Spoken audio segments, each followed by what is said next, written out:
Dear students, welcome to the lecture group. आज हम आपकी केमिस्ट्री की न्यू बुक से चैप्टर नंबर 5 जो कि एनर्जेटिक्स के बारे में है उसके कंस्ट्रक्टेड रिस्पांस क्वेश्चंस को सॉल्व करेंगे।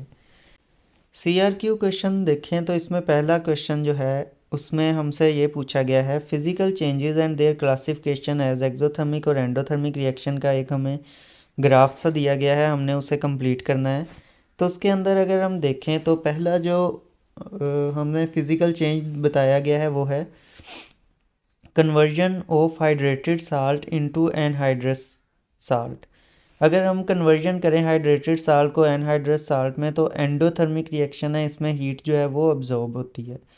Conduction of electricity by metal, अगर हम इलेक्ट्रिसिटी की कंडक्शन करवाएं बाय मेटल तो इसमें जो है वो ये कोई प्रॉपर ऐसा रिएक्शन नहीं है कि जिसमें एनर्जी ट्रांसफ़र ये वगैरह हो, बल्कि ये इलेक्ट्रॉन फ्लो कर रहे होते हैं। एनर्जी जो है उसमें इलेक्ट्रॉन के फ़्लो होने से जो है एनर्जी लॉस्ट हो रही होती है। तो इस तरह से अगर आप कहें तो एक्सोथर्मिक इन सम हाउ आप बोल सकते हैं, लेकिन ये प्रॉपर कोई एक रिएक्शन नहीं है। ये तो जस्ट इलेक्ट्रॉन फ्लो कर रहे हैं, उसकी वजह से उनकी कुछ एनर्जी जो है वो लॉस्ट हो रही है। तो वो एनर्जी प्रोड्यूस अगर आप उसको कहना चाहते हैं तो कह लें। वैसे इस क्वेश्चन का मुझे तो समझ नहीं आई कि ये क्यों डाला गया है। तो आप इसमें एक्सोथर्मिक लिख दें या प्रॉपर यही है इसका आंसर के ना तो वो कोई एक्सोथर्मिक है ना एंडोथर्मिक है। बर्निंग ऑफ पेपर की बात करें तो इसमें प्रॉपर जो है एनर्जी प्रोड्यूस हो रही है, तो ये एक्सोथर्मिक रिएक्शन है। ये इसमें एनर्जी जो है वो इनहेंस हुई है, बन रही है। डिज़ोल्विंग अमोनियम क्लोराइड इन वाटर की बात करें तो ये एंडोथर्मिक रिएक्शन होता है, कूलिंग इफेक्ट इससे काज होता है। इसी तरह वेपोराइजिंग लिक्विड नाइट्रोजन, ये भी एक एंडोथर्मिक रिएक्शन है। जब वेपोराइज होता है लिक्विड नाइट्रोजन तो वो हीट को ऑब्जॉर्ब करता है, एंडोथर्मिक रिएक्शन है, कूलिंग इफेक्ट काज करता है। Formation of rain from clouds, rain का फॉर्मेशन क्लाउड में से जो है ये एक एक्सोथर्मिक रिएक्शन है। ये आपको थोड़ा सा अजीब लगेगा लेकिन ये एंडोथर्मिक रिएक्शन नहीं है, बल्कि क्लाउड्स में से जब निकलती है तो एक्सोथर्मिक रिएक्शन होता है। इसी तरह इवेपोरेशन ऑफ ड्राई आइस जो है ये भी एक एंडोथर्मिक रिएक्शन है। इवेपोरेशन मोस्टली एंडोथर्मिक ही होती है। इसी तरह dissolving sodium carbonate in water, sodium carbonate को वाटर में डिज़ोल्व किया जाए तो हीट प्रोड्यूस होती है, एक्सोथर्मिक रिएक्शन है। तो ये रिएक्शंस की मैंने जो है वो आपको डिटेल बता दी है। अब हम नेक्स्ट मूव करते हैं। क्वेश्चन नंबर 2 को देखें तो इसमें पूछा गया है why does the reaction between atmospheric oxygen and nitrogen not take place under normal condition but occur in lightning. आपको पता है नाइट्रोजन की फिक्सेशन जो है वो बायोलॉजिकल भी होती है और एटमॉस्फेरिक भी होती है और इंडस्ट्रियल भी होती है। तीन तरह से जो है नाइट्रोजन फिक्स होती है। उसमें से जो लाइटनिंग है वो एक एटमॉस्फेरिक नाइट्रोजन फिक्सेशन है। तो शायद यही वो वजह है कि जिसके बाद बारिश के बाद जो है वो पौधे ज़्यादा अच्छे से और ज़्यादा हमें ग्रीन से और ग्रो करते नज़र आते हैं, क्योंकि उन्हें एक फर्टिलाइज़र मिल जाता है। तो यहाँ पे अगर हम बात करें reaction between oxygen and nitrogen require very high energy to overcome the strong triple bond in the nitrogen. अब नाइट्रोजन के अंदर जो गैस है हमारे पास N2, उसमें ट्रिपल बॉन्ड बने हैं। तीन बॉन्ड जो हैं वो म्यूचुअल शेयरिंग ऑफ इलेक्ट्रॉन से बने हुए हैं, कोवलेंट बॉन्ड। तो इसको ओवरकम करना, इनको तोड़ना जो है वो उसके लिए हमें काफ़ी ज़्यादा अमाउंट में एनर्जी चाहिए।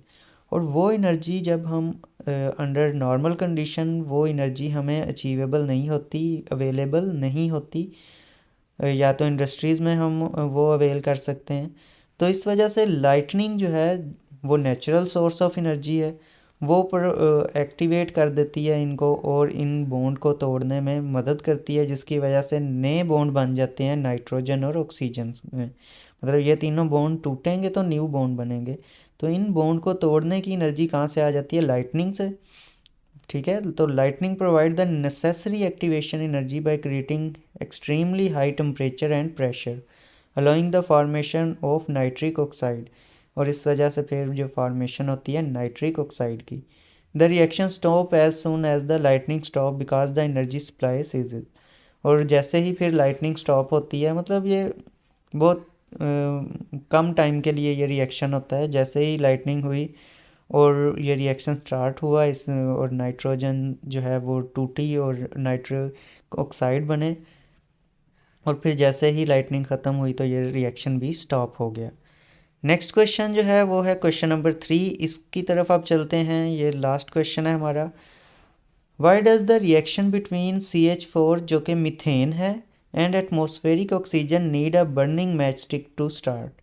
मीथेन ये हमारी जो सुई गैस है जिस पे हम मतलब किचन में इस्तेमाल करते हैं, ये वो वाली गैस है मीथेन CH4। वो कह रहे हैं कि क्यों CH4 और ऑक्सीजन के दरमियान रिएक्शन डायरेक्ट क्यों नहीं हो जाता, लाइक हम जस्ट जाके सिंपल गैस को ऑन करें तो हमारा जो चूल्हा है वो जलने लग जाए, ऐसा क्यों नहीं होता। इसकी वजह ये है कि और हमें जो है ऐसे स्टार्ट नहीं होता, बल्कि हमें एक इग्निशन देना पड़ता है इलेक्ट्रिक या बाय मैच स्टिक। तो इसकी वजह यह है कि the reaction between CH4 and oxygen require activation energy to break bond in the reactant. Reactant के बॉन्ड तोड़ने के लिए जो है एक्टिवेशन एनर्जी चाहिए होती है इनिशियली। जब हम बर्निंग मैच स्टिक से वो एनर्जी प्रोवाइड कर देते हैं इनिशियल एनर्जी, तो वो रिएक्शन स्टार्ट हो जाता है। और जब एक बार रिएक्शन स्टार्ट हो गया है तो अब उसमें से जो हीट निकलेगी एक्सोथर्मिक रिएक्शन है, it become self sustaining because the energy released during the reaction supply as the activation energy for the further reaction। अब जो पहले हमने एनर्जी दी है उससे जो रिएक्शन स्टार्ट हुआ है उससे उसी की एनर्जी से अगला अगला अगला मॉलिक्यूल इस तरह आगे आगे चलता जाएगा, अगले मॉलिक्यूल में भी बर्निंग जो है वो होती जाएगी। जी तो ये थे हमारे constructed response question. I hope so आपको समझ आई होगी। अगर आपको समझ आई है तो वीडियो को लाइक ज़रूर कीजिएगा और इसी तरह चैनल को भी सब्सक्राइब कर दीजिएगा ताकि मज़ीद ही अगले चैप्टर्स की भी वीडियोज़ आपको मिलती रहें।